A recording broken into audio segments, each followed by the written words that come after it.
Hey everyone, have you ever felt invisible in your own family? Like no matter how hard you tried, you were never quite enough. Today, I'm going to tell you the story of my life. A story I once thought I wasn't brave enough to share. If this resonates with you, or if you've ever felt something similar, please hit that like button and subscribe to my channel right now to support me, and let's find our voices together.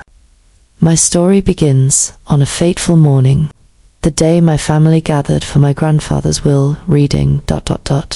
I remember that fateful day so clearly. My parents hunched over as the lawyer started to read the will. What surprised me was the anticipation, not sadness, in their eyes. That expression had always been on my younger brother Ethan's face whenever he entered a room. Before, I would blame my imagination, that perhaps I was too fragile, too self-reliant, and too hard to love. However, my father proudly asserted that they would be collecting my bequest in my stead, only to divert it to Ethan when he interrupted the lawyer. Some part of me seemed to explode. As everyone watched and the room fell silent, I was about to speak, but someone else interrupted me. My grandma, Grace. What did she disclose after that? She reversed the order of everything. It seemed like I had lost. What I didn't realize, though, was that Grandma had been observing the whole time and had no intention of remaining silent. A part of me used to think every family had its favorite. Each sister was expected to remain silent while their younger brother was bestowed with great power and informed he was destined to be a leader.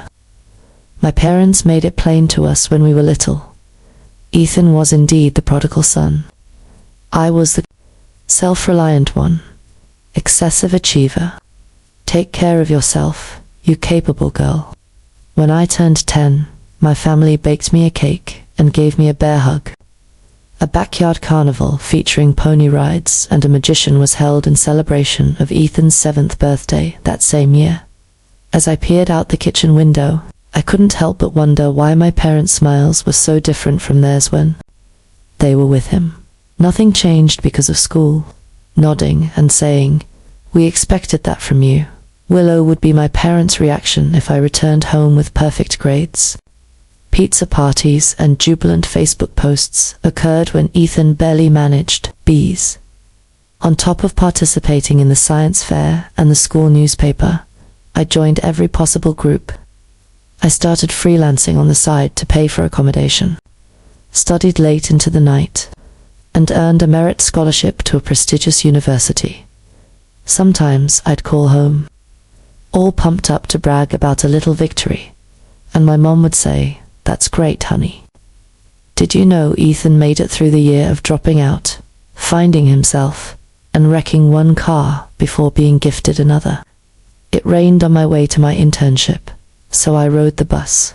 It hurt to hear the truth. Their pride would always be unfulfilled.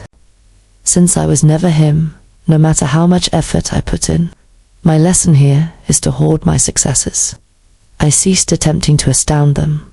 However, the pain persisted. When I graduated and purchased my first condo at the age of 26, I foolishly believed that they would express their pride. "You know, we always had faith in you," Mum said. "Unlike Ethan, you don't rely on us." Those words lingered in my mind. Rather than a solace, it served as a proposition.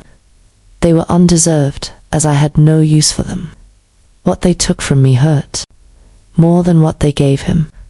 It is my right to be heard and recognized. I didn't go into that will reading expecting any kind of financial windfall. I had no expectation of being acknowledged. All I needed was a single, truthful page to tell me that Willow was important. However, my parents still hadn't finished revising the regulations by that point. They were prepared to wipe me from existence for good. I was determined not to let them this time. I didn't break down in tears when I departed for college at the age of 18. It wasn't that I wasn't afraid. I was. I just knew from experience that expressing my feelings would get me nowhere with my family. That was particularly true given that Ethan was the center of attention. Despite my arduous commute to part-time jobs, double major, and other responsibilities, Ethan remained at home. During his year off to work things out, he did things like sleep in, play video games till 2 in the morning, and apply for internships at startups that my dad had arranged for him. He was often sent money by my parents. Mum would justify wiring him $100 or $200 a month by saying he's still seeking his path. Well, you're the one who's accountable, I was told when I requested for assistance with a textbook fund. Willow, you will find a way to do it. Following that, I did. I was a freelance designer. I figured out how to budget meticulously on my own. I was able to live off campus, save a little, and graduate debt-free by the time I was a junior in college. No freebies. Keep the bailouts out. Get moving. Still, it persisted. No matter how independent I became, my parents would never check in with me to see how I was doing. My unit was never visited by them. Despite being one of just 2 students selected to present at the University Design Expo, they failed to attend my senior demonstration. However, they did travel 6 hours on that particular weekend to participate in Ethan's amateur drone racing event. I was waiting to be surprised as I stood backstage, clutching my portfolio. Not at all. An unknown audience watched my performance. My mom texted me later that night. Regrettably, my darling, we were unable to attend. 3rd place went to Ethan's drone. What a remarkable thing. Time seemed to stand still as I gazed at my phone. As soon as it happened, I stopped attempting to grab their attention. Realizing I would never receive the approval I sought, I stopped living my life to the fullest. Right after finishing college, I landed a job at a medium-sized financial institution, where I eventually became the main designer. On my own, I purchased a 1-bedroom condo when I was 26 years old. My palace, and no one else's. All by myself. I was hoping that might garner some admiration. My parents came to my little housewarming party and said, "It's nice," without even looking around. "Your independence has never wavered. You are not a concern to us." There was no compliment intended. What you just heard was an attempt at flattery. Ethan was still a homebody. My parents gave their blessing, and now he's thinking of another business venture that we can back financially. Father stated he simply needs a little encouragement. I was reminded of it again. Ethan still needed time to develop, an endeavor deserving of dedication. They had already put me on the shelf because I was the final product. However, they were unaware of this. Its strength was greater than any amount of acceptance it could have received because of its independence and quiet. The experience strengthened my commitment. I would be prepared to defend myself and demand my due when the time came. They were completely unprepared for that. There was a delay in my sobbing after Grandpa's death. He was the only relative who had ever shown genuine interest in me, and it wasn't because I didn't love him. But that's because I'd always considered grieving a personal matter. My childhood home did not have the space for it. With their hands on Ethan's back and encouraging whispers, my parents sat by his side at the funeral. I sat alone, 1 row behind. My mum blinked as if she forgot when I delivered a solemn eulogy in which I mentioned how, in his absence, Grandpa would always send me a handwritten birthday card. Most likely, she didn't. A formal mail arrived at my doorstep 2 weeks after that. The legal firm, on Thursday at noon of the subsequent week. The will was to be read. All of Grandpa's children and grandkids were named as direct heirs. Among them was myself. I clung to a tenuous hope, unsure of what was ahead. He might have recalled me in a manner that they hadn't. A second envelope arrived in my mailbox the day prior to the reading. The lawyer didn't send this one. It came from my grandma Grace, who is still alive but has been silent since her husband's funeral. Within lay a brief memorandum penned in Grandma's orderly, looping script. Please, Willow, attend the reading. This is crucial. There was one thing your grandpa guaranteed. No one has the right to convince you differently. Goodbye, Grandma. I was unprepared for it. She seldom got involved in arguments, but we had always had a quiet, unspoken bond, though it was more than just words on paper. That memo foretold something was coming, and my presence was predetermined. Despite my parents' quick glances and smirks, I snatched the day off work, put on my cleanest jacket, and confidently made my way to the legal office. Ethan courteously waved, and I did the same. Nothing had been said in months. I took a seat. Papers were scrambled by the attorney. The room fell silent, and it was the start. Calmly, the reading began. All of Grandpa's children had received an equal share of his estate. We, Ethan and I, moved on to the part about the grandkids. I noticed a change in my parents' faces as the phrase equal share was brought up in conversation involving me. They felt a knot in their gut. The father clenched his jaw. He started, in fact. On behalf of Willow, we will be collecting her portion. Like she's never really cared about these things. There was a brief silence as the attorney spoke. I froze. As if everything was totally normal, Mom grinned. Ethan remained silent. I hesitated before speaking up, but it was unnecessary. Up she got, Grandma. Calmly yet firmly, she spoke. First, I believe we should all listen to the remainder of the will. At that very second, I had a feeling that things were going to change. Silence fell over the room. The attorney nodded courteously at Grandma before carrying on with his reading. I choked on the lump in my throat as he named each grandchild and the inheritance that went along with it. His confirmation that I, Willow Claire Whitmore, would receive an amount equivalent to Ethan's made my parents move uncomfortably. My dad cut me off once more. Speaking while scanning the room for the lawyer and everyone else, he urged everyone to be reasonable. Willow is thriving.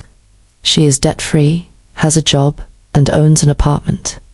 Ethan is continuing to construct. He is the founder of a development startup. Any place the money could grow would have been Grandpa's preference. As if it were obvious. He laughed. Mom added her beautiful voice as usual. Furthermore, Willow's generosity has never wavered. A materialist at heart, she has never been. I have no doubt that she would be more than happy to let her brother utilize it for a purpose. Meaningful. For the past 2 years, Ethan had been unemployed. My hands were tightly clasped in my lap. As I mentioned before, I don't require anyone to validate anything, not even my voice. After a few moments, Dad took off his mask and looked at me. Willow, you are irrelevant here. It's about being a good person and spending time with loved ones. In agreement, Mom gave a nod. Be humble and use your best judgment. Feeling superior. End result. No, pride had no role in this. It was about standing firm and never vanishing. I declared emphatically that I would not grant anyone the bequest that Grandpa had made to me. Examining his footwear, Ethan continued. Even in thanking them for fighting this weird battle on his behalf, he had remained silent. With a clear throat, the lawyer spoke. By all legal standards, Willow will legally inherit the estate unless she signs a different document. This made Dad's jaw clench. I'll have to think about it. I was worried he may act out in front of the whole group, but he ended up doing much worse. He proceeded to recount each and every act that he and Mum had ever performed for my benefit. The braces, the shared roof during college, the 1 semester of books they helped with. The whole burden of being a parent became an excuse to avoid responsibility. You owe us, Willow, he said. You are our child. Remember that. Softly, Mom added. If you truly cared about us, you would prioritize our family's well-being. I remained silent. Not me. In my throat, my voice had frozen. A subsequent touch was on my hand. Grandma Grace. Her expressionless eyes betrayed decades of partiality, silence, and hidden pain when she met mine. She whispered that you owe them nothing, and your grandpa was aware of this. It dawned on me at that very second that this wasn't purely financial. Being able to establish my own place in my own family was a major factor. I was also not going to back down this time. Things fell apart once the will was read. A whirlwind of accusatory whispers and icy looks accompanied my parents' departure. Unfalteringly silent, Ethan trailed behind them. I persisted in my seat for an extended period after everyone else had left, fixated on the lawyer's desk. The sound of my own name continued to reverberate in my mind like an alien noise. Inheriting an equal portion of her grandfather's wealth is Willow Claire Whitmore's right. It hit the mark, which, growing up, felt like an indulgence. I returned home to see that the texts had already begun. To start with, Mum, you brought shame upon us in the presence of our relatives. What was the point? And then Dad, that blood money is for you to enjoy, I hope. And lastly, here is Ethan's turn. I had no say in requesting any of this. Most hurtful was that it was a restless night for me. The eerily quiet flat prompted me to pace aimlessly. Even now, I can't shake the feeling that my inner child is pleading with you not to despise me. My new self, though, understood better. I realized I needed actual space on the third day. I asked to be excused from work. I silenced my mobile, and I accomplished a goal I had neglected for a long time. I took a trip to the lakeside home my grandparents once lived in. Grandpa had taught me how to fish there, and Grandma would smuggle cookies into my room when no one was watching. The door squeaked as I pulled up, as if it had been waiting for me. The air was heavy with dust, and the stillness helped. I hid behind a blanket, built a fire, and allowed myself to cry out in silence, a release of long-suppressed sorrow, sadness for both Grandpa and all the years I had wasted groveling for his love. Something was discovered in the guest bedroom drawer the following morning. A sealed envelope bearing my name, penned in Grandpa's cautious, blocky script. With shaky hands, I cracked it open. Hi, Willow. There has been a re-addendum to the will since you are here reading it. I can almost feel the chaos in the air since your folks are here. Believe me when I say I witnessed it all. Their complete disregard for you. They told you to be tough and then gave Ethan everything. I could always see you. This bequest is not an incentive. It's an acknowledgement. It wasn't because you were in dire need that I gave it to you. Every day that you persisted, even when no one else did, you earned it. Therefore, I gave it to you. Willow, you have a powerful voice. Never again will you allow someone to take it from you. Always loving, dear Grandpa. I cradled that letter in my fist for what seemed like hours, as if it were my very existence. The money wasn't the point. It was all about being noticed at last. At this point, I was faced with a decision. Once more, remain silent. Instead, stand up for what I had always claimed. I felt something upon my return from the cabin that had been missing for a long time. Simple language. I would not keep the letter from Grandpa hidden any longer. It was like a secret weapon, not of vengeance, but of truth burning in my pocket. I phoned Grandma as soon as I returned to the city. The first ring reached her ears. Is the letter still with you? As though knowing the answer, she inquired. My voice quivered as I replied yes. Much obliged. Before answering, she remained silent for a while. The message your grandpa wanted you to take away from this is that love, albeit subtle, should never go unnoticed. Willow, he noticed you, without fail. At that point, she spilled the beans. My folks apparently tried to get Grandpa to change the will a few months before he passed away. I was already okay, they said. Ethan was the one who really needed it. They went so far as to propose that Ethan should be the only recipient of the portion pertaining to the grandchildren, leaving me out entirely. Still, Grandpa was unmoved. Not only did he decline, but he also went to court to defend me. In the carefully made will, with the assistance of his lawyer and Grandma, there was a provision buried deep within. It was clearly specified that the claim of any party who tried to change or alter the terms of the bequest would be immediately forfeited.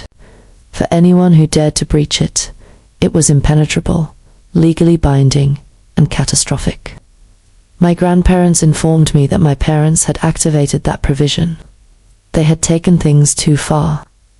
Not only would I get my fair share, but my parents' plan to give Ethan my half had just jeopardized their own bequest. They were notified by the lawyer. What did they say? Intense fury. So says Grandma. They're enraged. However, it cannot be reversed. You can understand the documents. What about your dad? He claims you betrayed us all by turning us against him. A sour chuckle escaped my lips. It is understood. But then she uttered a word that rendered me speechless. Your father's position as executor is being removed. My firm and I will be in charge of the remaining estate. In the event that things became bad, it was your grandfather's wish. I took a seat hard. My standing position was completely unexpected. At last, a member of my family had done more than just express their support for me. For this, they had prepared from a legal standpoint, on purpose, in silence. Plus, my preparation had prevented my erasure. Nonetheless, consequences ensued in a flash. On that fateful night, my folks dropped by my flat without warning. My mum appeared to be weeping, and with smudged mascara. Restrained, flushed, and clenched in his jaw was my father. This was all part of your grand scheme, wasn't it? He gargled. You used Grandma as a weapon. You betrayed us by poisoning your grandpa. I kept my composure. Grandpa decided what to do. Plus, you created yours. With her hands clenched, my mum rose to her feet. Stay away from this, Willow. Sign it and turn it in. This is necessary for Ethan. No, I firmly stated, my voice more forceful than before. For 28 years, I required a family. No luck for me either. All movement came to a halt. A harsh, bitter laugh escaped my father's lips. After this, he continued, you don't have a family anymore, so I hope the money keeps you warm. They got up and left. My tears stopped flowing as they departed, a first for me. Reason being, I came to a realization. That night, no one in my family died. Many of the folks who had never been there for me before abandoned ship. After years of their attempts to quiet her, I spoke out for her. Following my parents' departure, a period of relative quiet ensued. Mum has stopped being hostile in any way, no more furious texts. No more phone calls, and not even a passive-aggressive email lamenting her daughter's avarice. Not a single thing. It wasn't just me, though. Daily Grandma would call. A few of my pals stopped by. Then, one day, someone came knocking on my door right before I was going to go grocery shopping. Oh, it was Ethan. For a good minute, I peered through the peephole and stared at him. He peered anxiously, his hands buried in his hoodie pockets. I unlocked the door. Should we have a conversation? He spoke softly.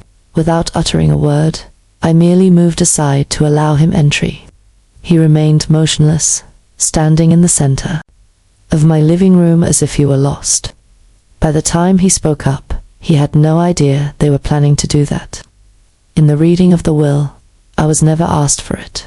I retorted that you also failed to prevent their actions. Logic and reason. A reflexive shake went through him. I should have known, he said. I know now. All of us remained silent. He then gingerly withdrew an item from his coat. The letter that Grandpa wrote. Specifically, the one Grandma had given him after learning he was whirling. Then he wrote, "Me one too," Ethan stated with a raspy voice. Although it lacked warmth compared to yours, it was sincere. His eyes shifted to mine. He claimed to have witnessed our parents' actions, that my last opportunity for personal growth had been shattered when I allowed them to mold me into their legacy. Nothing came out of my mouth. "I am not ready just yet.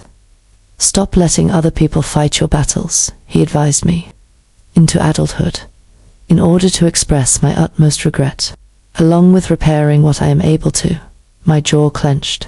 "Willow, I'm sorry." Ethan finally looked me in the eye and said, "And not merely because of the inheritance, for all purposes, for remaining silent, for allowing them to sidestep you as I coasted. Even as a child, I knew ignoring them was more convenient than confronting them. The one thing I had assumed would never be spoken was right there. Not a complete reversal, but a beginning." Seating ourselves, we took a seat, interacted verbally, several hours, regarding the missed birthday celebrations, the showcase they skipped, the science fair they never made it to. I was told I was strong enough to handle things on my own, but Ethan was constantly informed he was exceptional. To my surprise, he conceded that there was a prison associated with being the favored.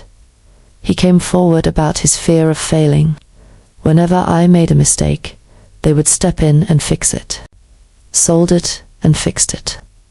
However, I was never taught how to stand. Being 25 years old, I've never had a job that required me to work for a paycheck. I admire the method you created your life, piece by piece. Just like before, we sat quietly. Ethan subsequently made a statement that shattered the silence. "School is calling me again." Gesturing, I blinked. "Excuse me, I will be receiving a portion of the estate. The local community college is where I intend to attend. The field of software design interests me. Perhaps the financial sector at a later date. I long for the days of creating my own creations." None of that made me weep. However, a smile did grace my face. That wasn't merely an idea, you know. There had been a pattern break. I remarked that I felt Grandpa would be pleased. With a nod, Ethan was in agreement. Indeed, I am certain that he would. We hugged again, which had been a long time coming, for reasons other than duty. However, from a genuine source, an acquired quality. The reading of the will was 6 months ago. Even now, my folks won't talk to me. Another victim of their betrayal is Ethan, who they have severed ties with and are now blaming me for. Even though it feels lighter, he claims. It hurts that he can finally take a deep breath. Meanwhile, what about me? I no longer care if they approve. I have been constructing something novel instead. Girls like me, who were instructed to keep quiet while our brothers were lauded, are underrepresented in many industries. With some of my inheritance, I established a tiny mentorship fund to help change that. The fund was named after Grandpa by me. My therapist is seeing me once more. Untangling the shame I carried for years is a part of the complex, non-linear process of healing. Disentangle my true identity from the one that was imposed upon me. Ethan too, he's doing quite well in class. Screenshots of his grades and project drafts are what he sends me. On occasion, I parody him. "So you've officially become the family geek." He chuckles on every occasion. A new tradition was begun by us, Sundays with siblings. Once a month, we would get away from our parents and phones for a day of pancakes, hikes, and a bonding experience that we never had the opportunity to fully develop. "Our anchor is Grandma. Please don't stop now," she says. "You two are changing." The story, and I agree with her. Simply said, family isn't defined by blood, but by choices, limits, and the truth. I had the misconception that love required me to keep quiet, to limit my presence so that others may be the center of attention, and to protect my peace at all costs. At least not at the moment. It wasn't an inheritance. I got my voice from my grandpa. I planned to put it to good use.